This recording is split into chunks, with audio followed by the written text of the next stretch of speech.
News about ill health often feels like being on a runaway train. In her recent book, Never Waste a Good Hysterectomy, former South African ambassador to Ireland, Melanie Verwoerd, described the news she received after a routine gynecological checkup as being like on a runaway train that just kept speeding up faster and faster, and where all control was lost. This led Melanie to a dark place, requiring radical, life-changing surgery and a post-operative period of profound reckoning. Though Melanie's tumour turned out to be benign, Melanie was left with many questions. Why was it that medical science hadn't found a way to test for cancer without the need for such extensive surgery? Why was research into female cancers lagging behind?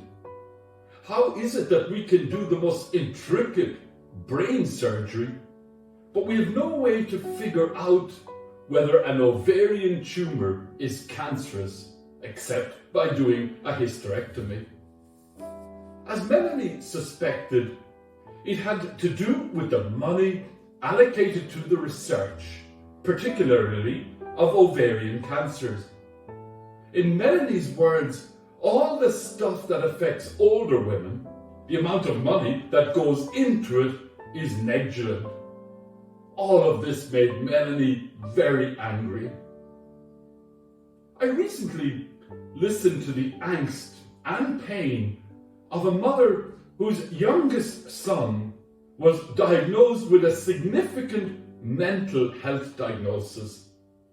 This led to a trail of medical appointments, hospitalizations, and most of all, pharmaceutical drugs and their many side effects. This mum's story demonstrated how resistant to medicine some illnesses remain, and the challenges families face when the cure is almost as harmful as the illness. Today's Gospel from John 9 tells the story of an illness.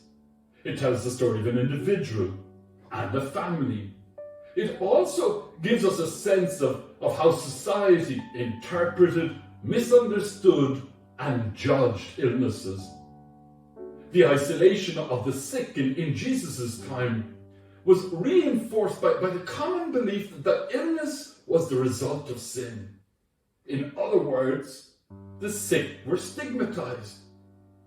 Even today, for those of us who live in prosperous Western countries, sickness can bring isolation. It confines people to their homes. Mental illness can be like being in prison. To the sick, Jesus does something dangerous and even forbidden. He touches them. He reaches across the gulf created by abhorrence and fear and places his hands on them. This is the beginning of their return home. He does not recruit them or demand that they follow him. His touch restores them to their communities. Brain surgeon Paul Caninati, on facing his own death at a tender young age, said, "But if I did not know what I wanted, I had learned something, that the physician's duty is not to stave off death or return patients to their old lives, but to take into our arms a patient and family whose lives have disintegrated and work until they can stand back and face and make sense of their own existence." Abraham Verghese, a Stanford University professor and novelist, insists that the touch is at the heart of all healing. Modern medical practice is in danger of losing this healing intimacy. Often today, the medical team that discusses the case gathered round the computer screen rather than around the patient's bed. There were many healers in Palestine in the time of Jesus. Why then were people amazed by him? Jesus spits in the ground and makes clay and anoints the man's eyes with the mud. This is not a magical process. It signifies a re-evolution in the understanding of sin. At the beginning of this tale, sin was considered in terms of some sort of defect that excludes the one bearing the defect. At the end of this tale, sin is considered as the act of exclusion. The real blindness is the blindness which is not only present in those who exclude, but actually grows and is intensified during the act of exclusion.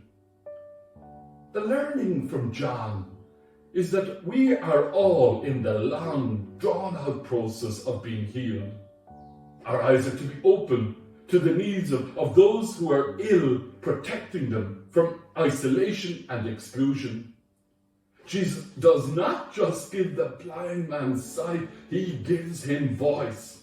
Similarly, we are to be voices in support of those suffering from ovarian cancer and mental health issues. Amen.